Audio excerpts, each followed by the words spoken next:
My wife cheated on me with her boss, but I moved on to happiness while she lost it all. Yes, my wife cheated on me, and indeed she left me for another man. Initially, I was consumed by rage and wished to damage both of them, however, that never materialized.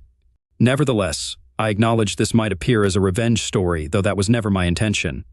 I'm Randy Clipson, just an ordinary guy. I'm not a handsome figure, and a significant portion of my life was marked by excess weight.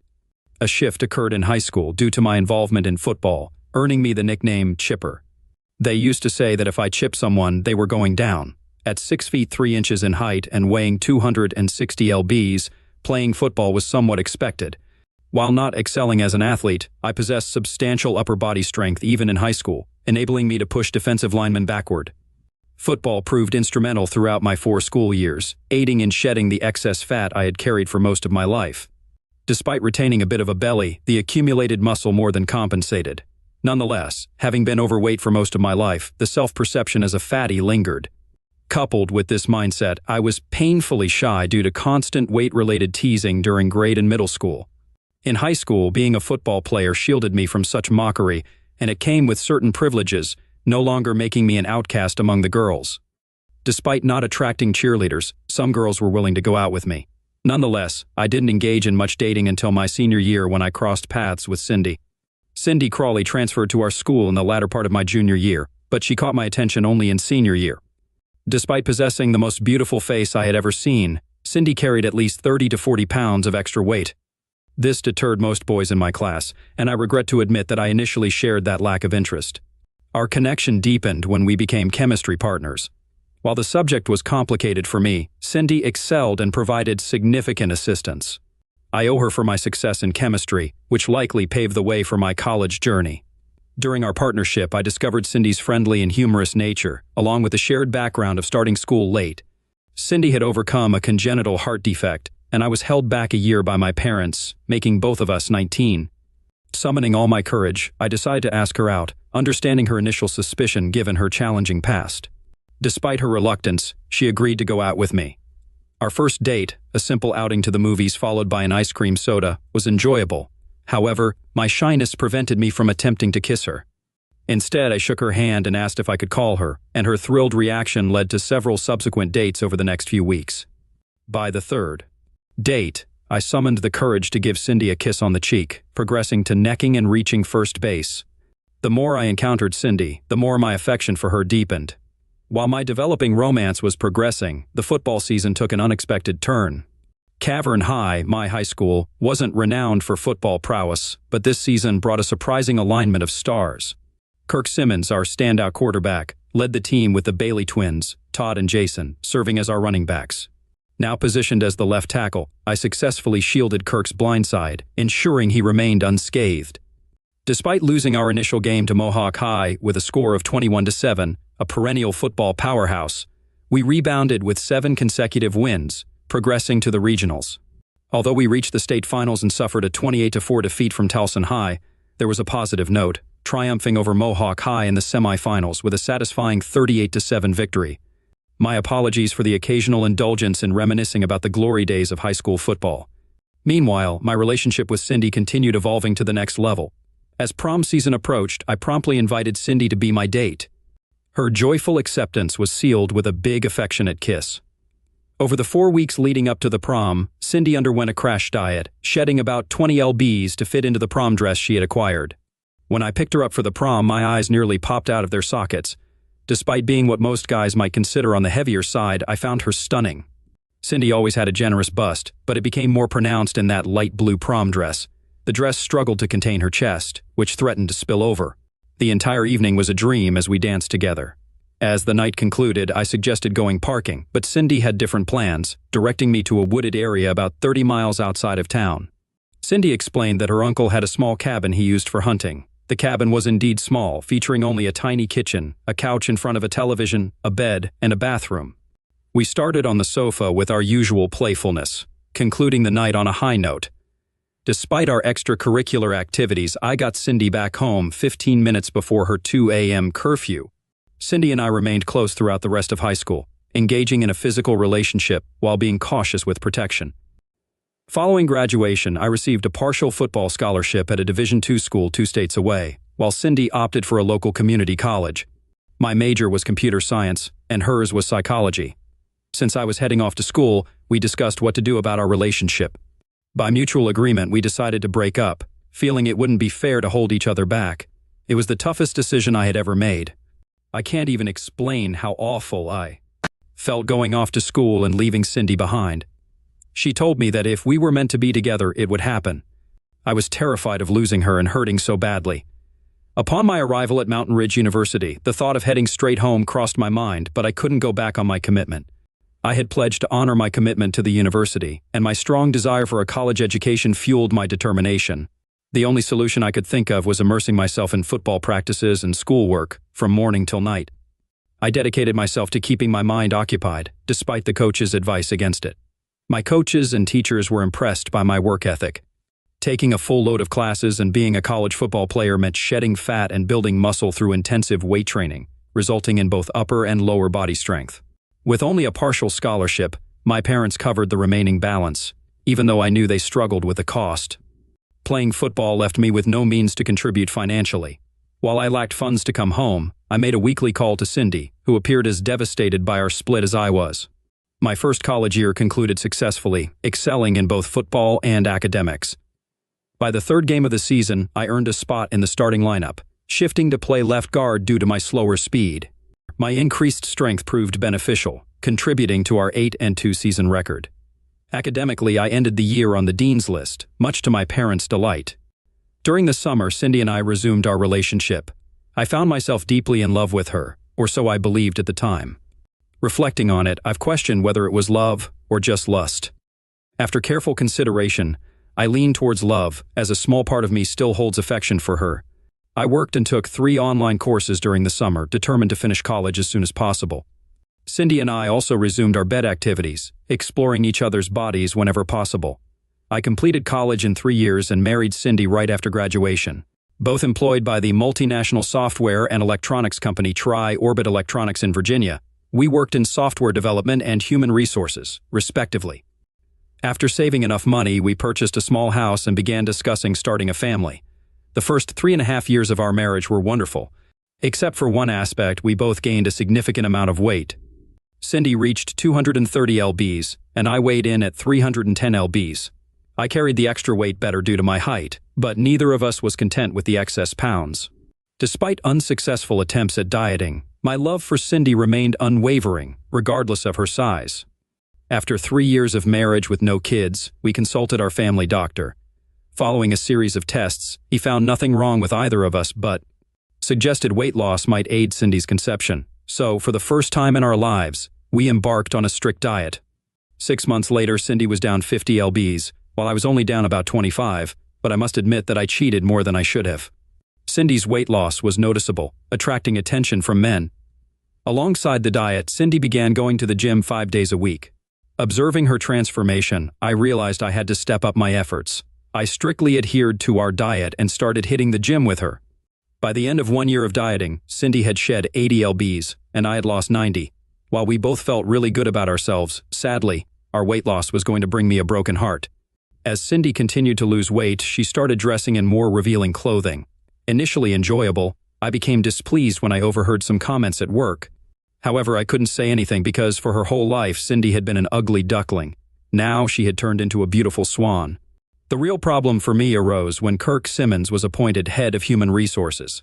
He was now a senior director of the company. I was just a senior programmer, and he was now 2 levels above me, becoming Cindy's boss. Initially, I didn't think much of it. Kirk was married to Susie Looper, who had been a cheerleader in high school. I had seen her at company functions, and she was still quite attractive. Hardly noticing her, I ended up dancing with her at my wife's request as she danced with her boss during a Christmas party. I danced a few times with Susie, while Kirk partnered with Cindy, dancing just beside her. I found myself becoming noticeably excited. It wasn't a big deal, though, as, still being in my 22nd, any pretty girl could elicit the same response. One surprising aspect was that she wasn't a stuck-up snob, which pleased me. Upon Kirk and I arriving, "I didn't recognize you or Cindy," Susie complimented us, expressing that we looked fabulous. My perception of Cindy's beauty had always been high, but now she was truly stunning. I mentioned, somewhat embarrassed, that someone should keep an eye on her. The response was a simple, "Thank you." I expressed gratitude for Susie's kindness, and she blushed in response. The music concluded, and around 5 months before our 4th anniversary, Cindy revealed a significant decision. She informed me of her choice to resume taking birth control pills. I raised objections, inquiring about our plans for having children. She straightforwardly mentioned that she had decided not to have any at the moment. My anger surfaced as I probed into her abrupt decision.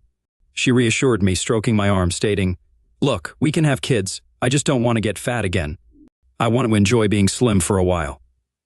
In hindsight, I should have recognized the problem at that moment, but I was clueless, having complete trust in Cindy. Unfortunately, my trust in Kirk was misplaced, as I could trust him as far as I could throw a bus. Unbeknownst to me, Kirk had put on a full-court press to get Cindy. She, of course, was flattered beyond belief that the former football captain of our high school team was pursuing her. I first became concerned when Cindy began working late and then going, supposedly, out with girlfriends. I was genuinely clueless about these things, but I'm not stupid. When Cindy started coming in later and later, I became suspicious. I didn't want to believe that she was cheating on me, but I couldn't ignore the signs. I hired a PI company, and within a week, they had all the evidence I needed. They had a video of Cindy and Kirk engaging in a lovemaking act in the office. How they obtained that, I have no idea. They had pictures of them being affectionate at dinner. Videos showed Kirk coming to my house while I was at work. Lastly, there were pictures of them engaging in a lovemaking act on our living room floor. I knew they took those through the front window of our house. Remember when I said that I couldn't really describe what it was like having closeness with Cindy the first time? Well, I have no words to explain the pain that I felt finding out that my wife was cheating on me. Not only that, but she was cheating with someone who had been a friend of mine. Granted, Kirk and I were not close, but I had still considered him a friend. It hurt unbelievably. I still held out hope that once I confronted Cindy, she would come to her senses. I was in love with her, and I thought she was still in love with me. I took the evidence home that night, and after dinner I told Cindy we needed to talk. She looked at me curiously, but sat at the kitchen table to listen. Cindy immediately turned white and then buried her face in her hands. She started to cry and ran to the bathroom. I went and knocked on the door, but she refused to open it. I waited in the kitchen with a glass of rum. Finally, she came out and sat down at the kitchen table with her head down. I spoke coldly, asking what the other person had to say. She mentioned that she didn't intend for it to happen, speaking in a voice just above a whisper. Cindy reacted, expressing disapproval and stating that there was no need for crudeness. She implied that if I had paid more attention to her, the situation might have been avoided. Initially taken aback, I briefly considered whether I had neglected her. However, my anger resurfaced, and I asserted that she shouldn't try to shift the blame. I maintained my innocence and confronted her about the affair, asking for her explanation. She looked nervously at me but remained silent. I pressed further, inquiring about our next steps. Struggling to control my anger, I questioned whether she wanted to be with Kirk or with me. Despite expressing love for me, she tearfully admitted to also loving Kirk.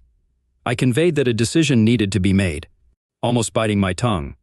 I set a deadline, insisting on knowing her choice by the next day. If she chose to stay with me, she would have to sever ties with Kirk, resign from her job, and commit to attending counseling. Cindy acknowledged this. Later, I retrieved all her belongings, placing them in the hall, and informed her that she could sleep in the guest room until she made up her mind. The next day, I returned home early from work. The truth was that I couldn't concentrate and was less than useless. My stomach had been doing flip-flops all day. At one point during the morning, I thought I was going to lose what little breakfast I had eaten. About 6 o'clock, Cindy came in with a very nervous look on her face. I was sitting at the kitchen table, as I had the previous night. She took a seat across from me, and I demanded to know if she had made up her mind. Tears started to flow down her cheek as she expressed her love for me, but admitted an inability to give up Kirk, stating that she loved him too. I sighed deeply, attempting to conceal the fact that my heart was breaking. Acknowledging her choice, she simply nodded, causing a pain deeper than if someone had stabbed me. My brain was about to explode. I was going back and forth at 1,000,000 miles an hour between eliminating them both and curling up in the corner and crying my eyes out. I sarcastically remarked that she had chosen quite the winner. Bringing up Kirk and Susie's new baby boy, I questioned whether it bothered her to leave the child without a father. A hint of anger and shame crossed Cindy's face as she mentioned that Kirk had planned to divorce Susie before their involvement. Continuing, I asked if she was willing to discard almost 4 years of marriage just like that. Struggling to contain both my temper and tears, I sought an understanding of her decision. To be truthful, right then, I was seriously considering smacking Cindy to a pulp and then going to look for Kirk to break his neck. She softly expressed regret for any hurt caused, her voice tender. She clarified that she hadn't intended for it to happen, but had fallen deeply in love with Kirk, and he felt the same way. Despite feeling an intense urge to damage her at that moment, I recognized the importance of maintaining control. It required all my self-control, but I eventually succeeded. Deep within the logical part of my brain, I recognized that resorting to physical violence would yield nothing. I refrained from revealing the depth of my hurt and refused to beg her to stay, considering it the worst thing a cheated-on husband could do, a sign of total weakness. I plainly stated that if the other person desired a divorce, they would have it. Confusion filled her eyes, and perhaps I imagined it, a hint of hurt. She might have expected me to fight to keep her, but I knew that if she had decided to leave, there was nothing I could do or say to stop her. Cindy was taken aback by my behavior but rose and started packing her belongings. The following day, I visited the bank and our financial advisor, explaining the situation and withdrawing half the funds from each account. I then established separate accounts in my name only, canceled all our credit cards, and applied for new ones solely in my name. I listed our house for sale through a realtor friend and finally consulted a divorce lawyer. With a heart full of hatred, I ensured Cindy was served at work, citing infidelity as the cause. The divorce proceedings were relatively straightforward. With only about 4 years of marriage and no children, there was nothing to dispute.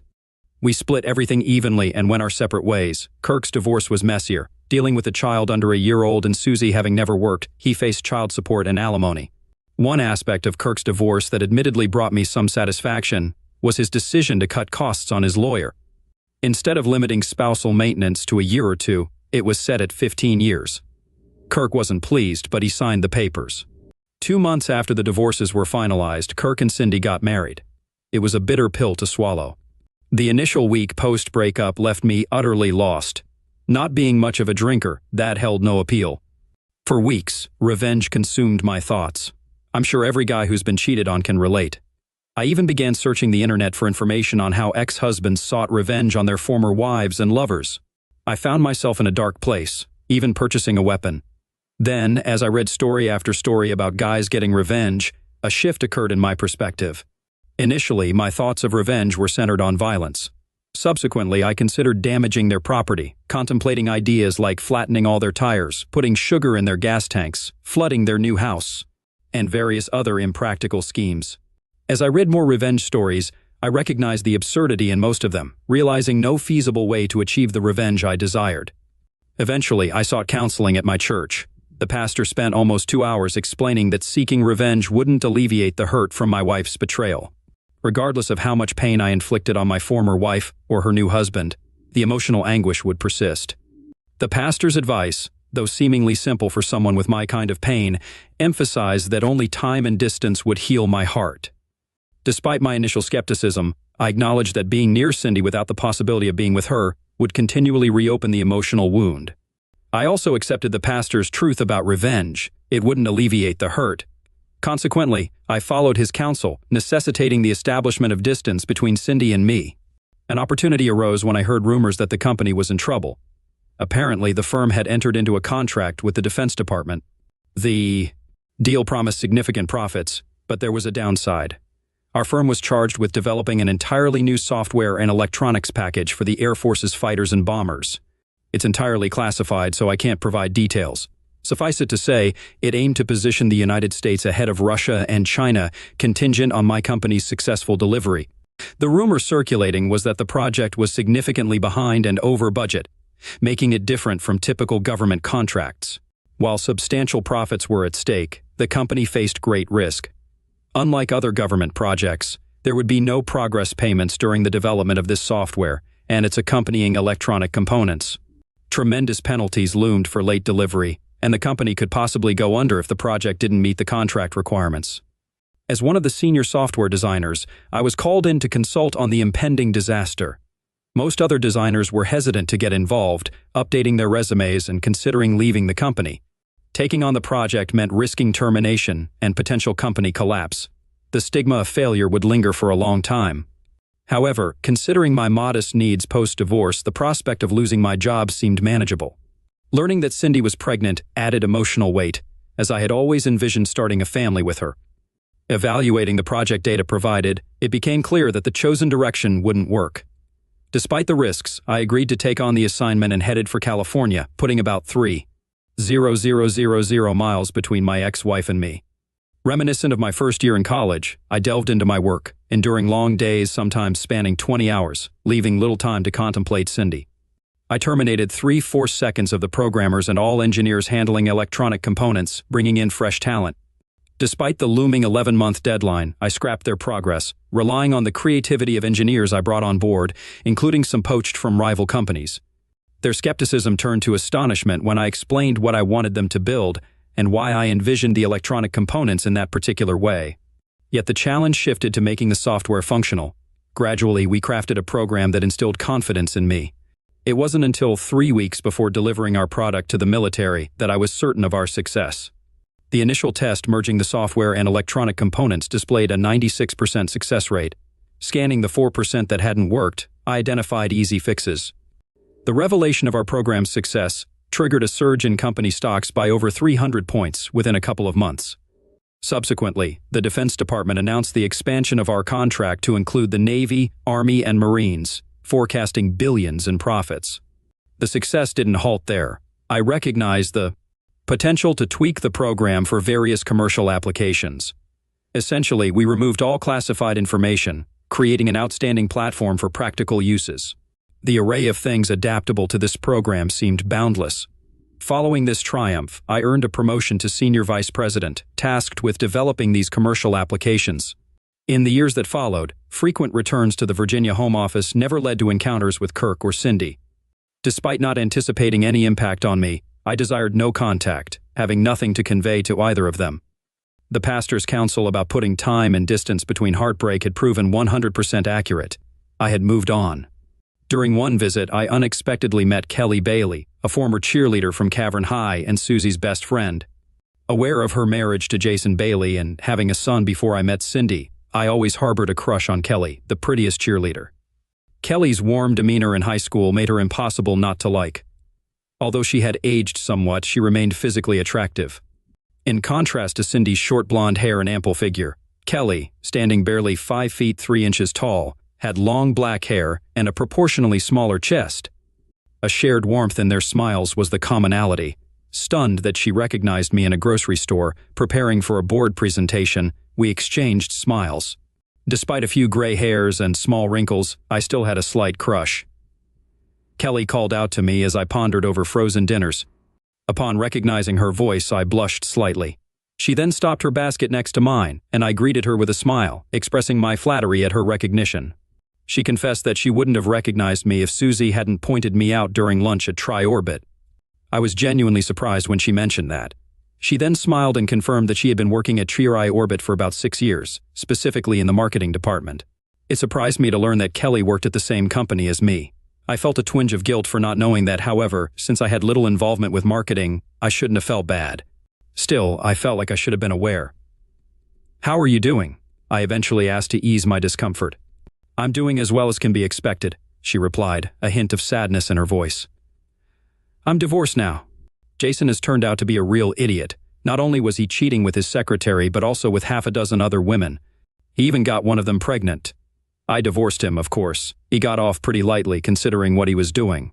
There was no alimony because our salaries are about the same. We didn't own a house and had very little savings. All he was ordered to do was pay child support.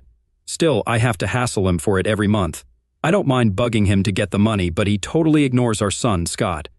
I get furious when I think about it," she said. I apologized to Kelly, expressing regret over Jason's behavior. I admitted that although I was aware he had a wild side, I had hoped he would calm down after marriage.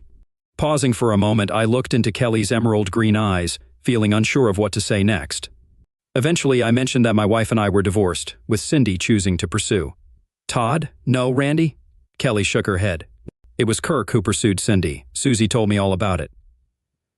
"I suppose I can't argue with that," I admitted, "but it takes two to tango."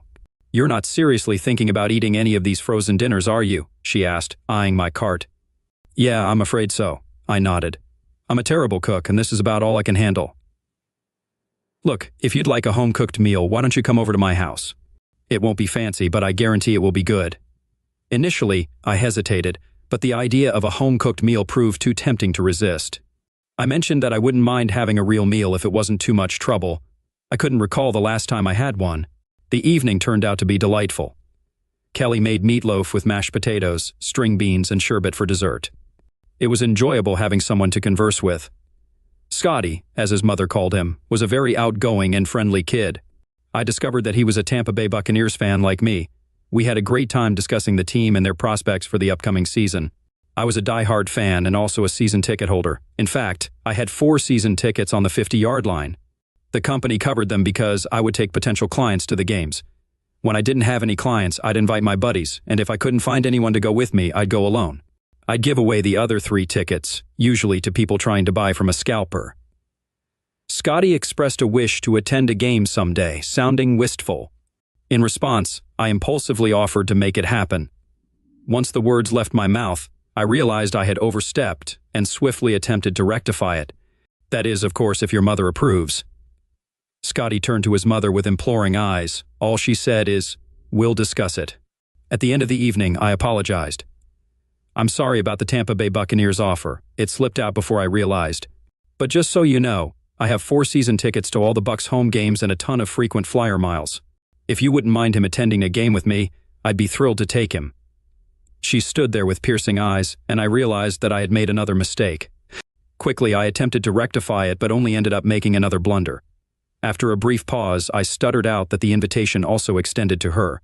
I suggested securing separate rooms, with one for Kelly and Scotty and another for myself. Despite feeling embarrassed, Kelly simply smiled and called me the sweetest man. While chuckling, she remarked that my expression was priceless. Feeling relieved, I sighed as I truly didn't want to offend her. I enjoyed her company and hoped we could meet up from time to time. Deciding to push ahead, I said, "Would you mind if I asked you out when I come to town? If you're with someone, I'll understand. I just really enjoyed having someone to talk to." Kelly studied me for a moment, then smiled. "Randy, I've known you since high school. I always thought you were cute and one of the nicest guys, but never considered dating you because I had Jason. Now that I've gotten to know you a little, yes, I'd be pleased if you called me, and I'd love to go see the Tampa Bay Buccaneers with you and Scotty." Over the following year, I'd call Kelly every time I returned to Virginia, and we'd get together several times. I booked trips back east when I really didn't have to be there. It wasn't a love affair at first. We were just good friends who enjoyed spending time together. I took Kelly and Scotty to the final game of the season that year. The Bucs needed to win to make it into the playoffs, and they did. Scotty was beside himself with joy over the win. That night, after Scotty went to bed, Kelly came over to my room, and we became more than just good friends. When Kelly knocked on my door unexpectedly, I was engrossed in watching a local sports station analyze the Bucs game. Concerned, I asked if everything was all right, particularly about Scotty's well-being. Kelly reassured me with a smile that nothing was wrong and that Scotty was sleeping peacefully. Excited about the playoffs, she expressed a desire to have a drink and talk. Feeling a bit underdressed in my boxer shorts and t-shirt, I mentioned that I needed to put on some pants before inviting her in. However, upon searching for my trousers, I realized they weren't where I thought I had left them. Kelly said there was no need for pants as she pushed the door open and entered the room hurriedly. As I continued searching for my pants without success, Kelly giggled at the situation, causing my face to flush red with embarrassment. She then suggested putting us on an even playing field if I felt uncomfortable and proceeded to remove her skirt, leaving us both in our underwear. With a smile, she asked me to mix her a drink and join her for a conversation. I went to the minibar, retrieving 2 small bottles of rum and 2 cans of Coke. As I mixed the drinks, Kelly climbed onto my bed and sat cross-legged, her white-laced underwear catching my attention. After handing Kelly her drink, I looked around the room for a place to sit. Sensing my hesitation, Kelly gestured toward the bed and invited me to sit beside her, reassuring me that she wouldn't bite. Despite still feeling embarrassed and red-faced, I nodded and took a seat next to her. A big swallow of my drink helped me relax as the rum coursed through my body. We talked for a while, and when we finished our drinks, I took her cup and asked if she wanted another. She shook her head, and I waited for her to get up. I figured she'd head back to her son. I was totally wrong about that. Not sure what to do, I put the cups in the wastebasket and sat down again. When I did, Kelly kissed me on the lips.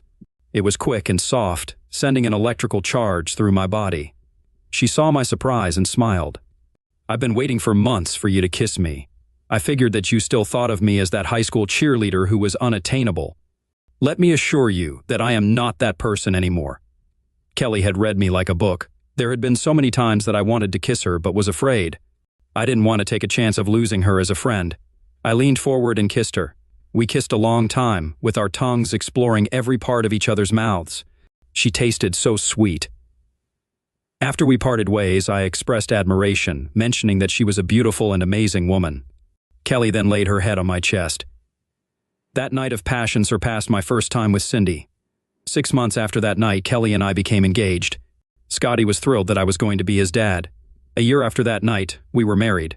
Jason had been as big a turd as Kelly had claimed. He barely spoke to his son, and he really resented me.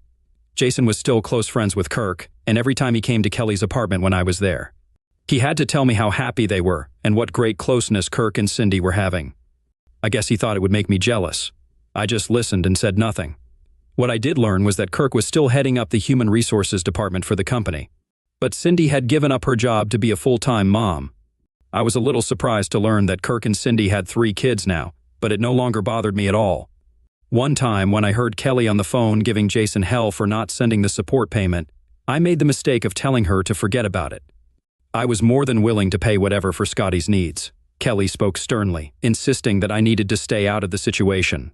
She expressed determination not to let him off the hook for child support despite his neglect of his son. I promptly withdrew my statement, acknowledging that the money in question belonged to Scotty. In December, I was set to be appointed executive vice president of the company. The announcement was scheduled for the Christmas party at the Washington Convention Center, with around 400 to 500 attendees. I felt a bit self-conscious about the grand recognition at this event, but Kelly was overjoyed. She scolded me for complaining, insisting that I deserved the recognition. I know almost as many people in that company as you do, and they've told me story after story about how this company wouldn't exist if it wasn't for you. They also told me that you'll be the next CEO when Mel steps down next year, she said. I responded, suggesting that it may not matter.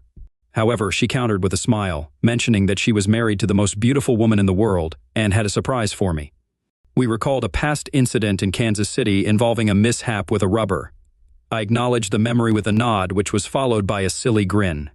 She confirmed that she was pregnant now, expressing her determination to keep me close. Embracing me tightly, she expressed her desire for a night in bed if we didn't have to attend the party. I confessed that I wasn't particularly fond of parties anymore, as I had to attend so many that they had lost their appeal. Kelly, however, still seemed to enjoy them, especially when I was with her. She had a certain aura that attracted people to her. We danced for a while before running into Kirk and Cindy, who were accompanied by Jason and his date, Kathy. I was genuinely surprised to see Cindy's weight gain and Kirk's protruding belly, while Jason remained in good shape. I speculated that Jason might still be actively seeking romantic encounters. I was unsure what to do, but then someone began talking over the public address system. "Could I have your attention for just a moment?" I realized it was Mel Stanton, the CEO of TriOrbit. I promise I won't give a long speech. As most of you know, we've been looking to replace Charlie Bruner, our executive vice president, who retired 3 months ago. I knew who I wanted right away, but the board dithered around for 3 months. Well, after months of interviewing dozens of candidates, they finally agreed with me. I'm thrilled to announce that our new executive vice president comes from within our own organization. He has always been a tremendous asset, and now it's time he receives his just reward. I give you our next executive vice president, Randy Clipson. A spotlight was suddenly shining on me, and loud applause broke out from all around the room. Kelly pulled me to her and gave me a long, passionate kiss. When the commotion ended and the party returned to normal, I turned to where Cindy, Kirk, Jason, and his date were standing. I didn't know what to say to them. Jason seemed pissed and jealousy filled Kirk's face. However, when I glanced at Cindy, there was a look of sadness and loss. Feeling uncertain about how to proceed, I watched as Kelly took charge. She greeted Kirk, Cindy, and Jason warmly, hugging each of them in turn. Then she turned her attention to Kathy, extending a polite handshake and expressing pleasure in meeting her. I took my lead from my wife. I shook Kirk, Jason, and Kathy's hands and gave Cindy a small hug. We chatted briefly and the music began playing. In a surprising twist, Kelly suggested, "Randy, why don't you dance with Cindy and I'll dance with my ex-husband? Kathy, why don't you and Kirk share a dance as well?" I looked at Kelly with a questioning expression, but she just smiled knowingly. So I danced with Cindy. I asked about Kirk and Cindy's well-being because I couldn't think of anything else to say. Cindy responded that things weren't going particularly well and mentioned that she suspected they were headed for a divorce because she believed Kirk had been unfaithful. Expressing genuine sympathy, I told her I was sorry to hear about their situation. Cindy responded skeptically, questioning whether I truly meant my apology, as she expected me to say something along the lines of, "It serves you right." I initially expressed shock at the comment, stating that I would never say such a thing.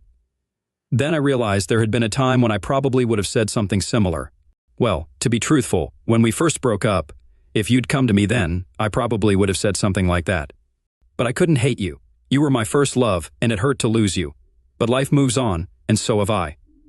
Shortly after that, the music stopped, and tears began to stream down Cindy's face. She expressed regret, admitting that leaving me was the biggest mistake of her life and lamenting that there was nothing she could do to rectify it.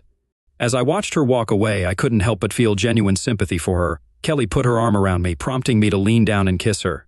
I inquired about her dance with Jason, to which she responded with a smile, saying that he was still an idiot. He actually tried to put the moves on me. He told me that he's ready to settle down, and he'd be more than happy to take me back.